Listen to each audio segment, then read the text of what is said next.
লিমানিল মুলকুল ইয়াউম লিল্লাহিল ওয়াহিদিল কাহ্হার। হাসরের ময়দানটা থরথর করে কেঁপে উঠবে। এ অবস্থা দেখিয়া নবীরা পর্যন্ত কান্না শুরু করবেন। এত কান্নার আওয়াজ। নবীরা কাঁদবেন, আদম নবী কাঁদবেন, মুসা নবী কাঁদবেন, ইব্রাহিম নবী কান্না করবেন। নিজের চিন্তা, উম্মতের চিন্তা থাকবে না। এমন অবস্থা হবে, কঠিন হালাত। আমি রাসূল তখন সহ্য করতে না পারিয়া আমি আমার রবের সামনে সিজদায় পড়ে কান্না শুরু করব। ঈসা নবী কাঁদবেন, নিজের চিন্তা। মুসা নবী কাঁদবেন, নিজের চিন্তা। ইব্রাহিম নবী কাঁদবেন, নিজের চিন্তা।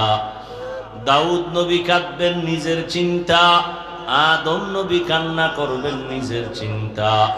আর আমি যখন কান্না শুরু করব, মাকামে মাহমুদের ভেতরে আমি একটাই আওয়াজ দিব, আল্লাহ আমার উম্মত, আমার উম্মত, আমার উম্মত।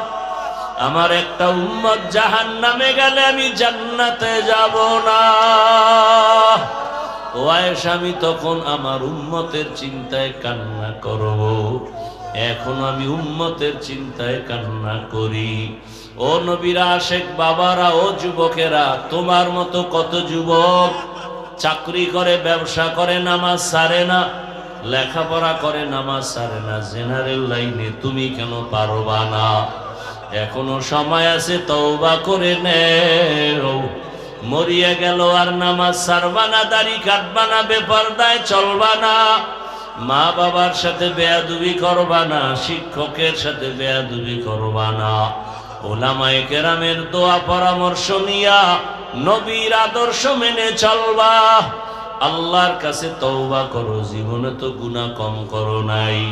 মা বোনেরাও আল্লাহর কাছে তওবা করেন, জীবনে আর বেপরদায় চলবেন না, নামাজ ছাড়বেন না, আর কোনোদিন স্বামীর মাল নষ্ট করবেন না। আল্লাহর হুকুম, নবীর আদর্শ মেনে জীবন চালাবেন। একটা আদর্শ সন্তানের মা হইয়া কবরে যাবেন। আল্লাহ আমাদের সবাইকে তওবাওয়ালা জীবন দান করেন। তওবার উপরে মজবুত হইয়া চলার মতো তৌফিক আমাদের দান করেন, আমিন। আলহামদুলিল্লাহি রাব্বিল আলামিন। মায়ার নবী কাঁদে, ভাই জিবরাইল আমি বড় ইয়তীম। 6 বছরে আমি মা হারাইয়া বড় অসহায়। আমার ডানে কেউ নাই, বামে কেউ নাই। ও জিবরাইল, এদের মারিও না। একদিন যদি এরা চিনে, কালেমার পতাকায় চলে আসবে। ও আয়েশা, আমি এত কষ্ট করিয়া দিনের দাওয়াত দিয়া যখন রাতের বেলা ঘরে আসতাম, যত রাত্রই হতো আমি ঘরের সামনে আসিয়া আসসালামু আলাইকুম ইয়া আহলাল বাইত কথাটা বলা মাত্র ঘর থেকে আওয়াজ আসতো, লাব্বাইক ওয়া সা'দাইকা ইয়া রাসূলুল্লাহ। খাদিজার কণ্ঠে আওয়াজ। আমি বলতাম, খাদিজা আপনি কি রাতের গভীরে ঘুমান না? খাদিজা চোখের পানি ছেড়ে কাঁদতেন আর বলতেন, ও রবি, আমি জানি আপনার মা নাই, আপনার বাবা নাই। আমি খাদিজা 2 জন স্বামী বিদায়ের পরে আপনার ঘরে আসছি। আমার একাধিক সন্তান রেখে আমি আপনার ঘরে আসছি। আমি সন্তানের মায়া বুঝি। আপনার চারদিকে দুশ্মন। আপনার মা যদি থাকতেন, আপনাকে বাহিরে রেখে মা ঘুমাইতেন না। ওরে সন্তানের আজান ওটা যে মা কেমন মায়া করে। ওরে তুমি মাকে বাড়িতে রাইখা আনন্দ করো, খবর নাও মায়ের চোখে ঘুম নাই।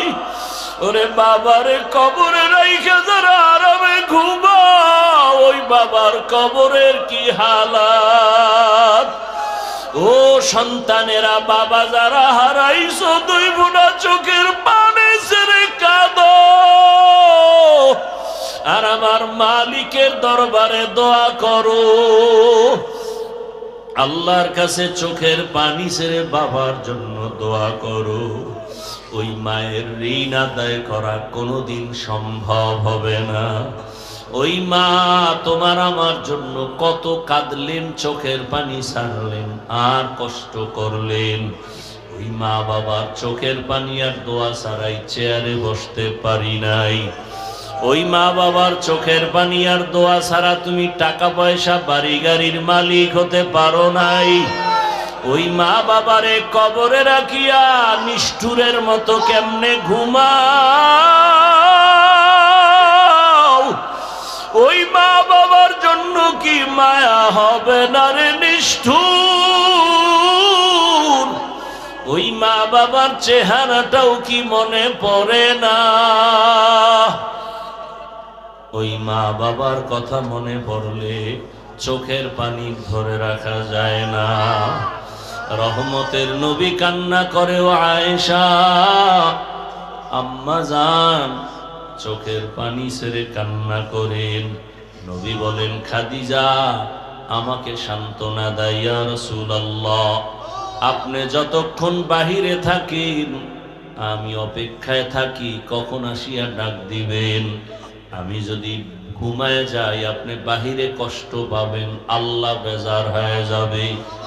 আমি ঘুমাই না রে ইয়া রাসূলুল্লাহ, আপনার খেদমতের অপেক্ষায় আছি। ও আয়েশা, খাদিজার কষ্টের কাহিনী মনে পড়লে চোখে আমার পানি চলে আসে। আর একটা কথা আমার মনে পড়লে আমি চোখের পানি ছেড়ে কান্না করি। হাসরের ময়দানের কথা যখন মনে পড়ে, ও আয়েশা হাসরের মাঠের অবস্থা কতটা ভয়ঙ্কর হবে জানো না? নারী আর পুরুষরা সব হাসরের মাঠে উলঙ্গ দাঁড়াবে।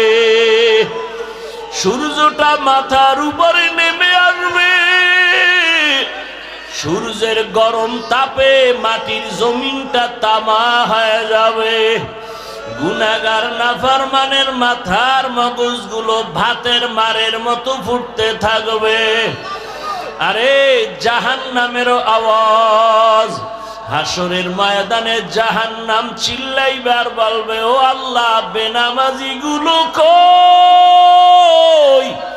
বেনামাজি নাফরমান গুলো আমাকে দাও, আমার পেটে ক্ষুধা।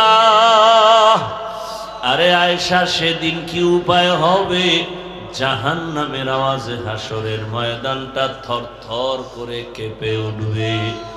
ওদিকে আমার আল্লাহ রাগান্বিত হয়ে যাবেন। আল্লাহ রাগ হইয়া আওয়াজ দিবেন, লিমানিল মুলকুল ইয়াউম লিল্লাহিল ওয়াহিদিল কাহ্হার।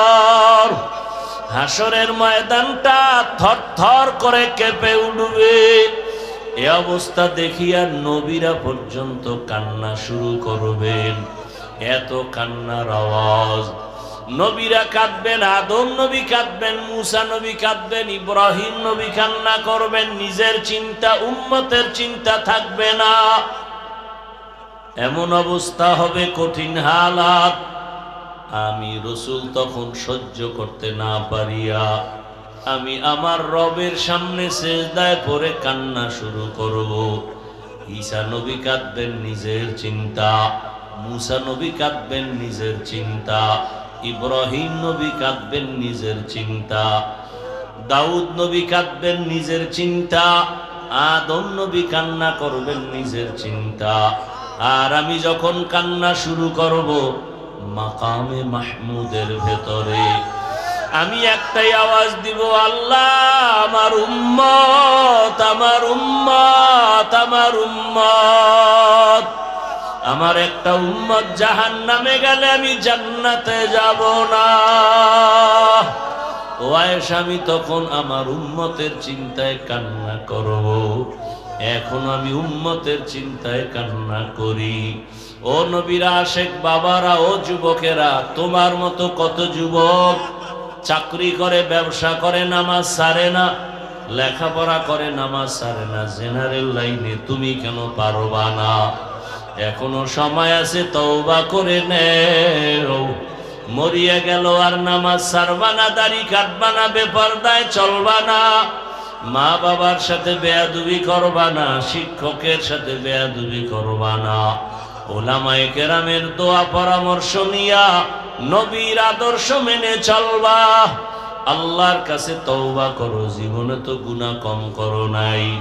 মা বোনেরাও আল্লাহর কাছে তওবা করেন, জীবনে আর বেপরদায় চলবেন না, নামাজ ছাড়বেন না, আর কোনোদিন স্বামীর মাল নষ্ট করবেন না, আল্লাহর হুকুম নবীর আদর্শ মেনে জীবন চালাবেন, একটা আদর্শ সন্তানের মা হইয়া কবরে যাবেন।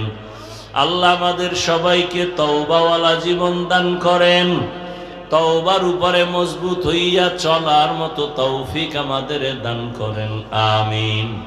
আলহামদুলিল্লাহি রাব্বিল আলামিন।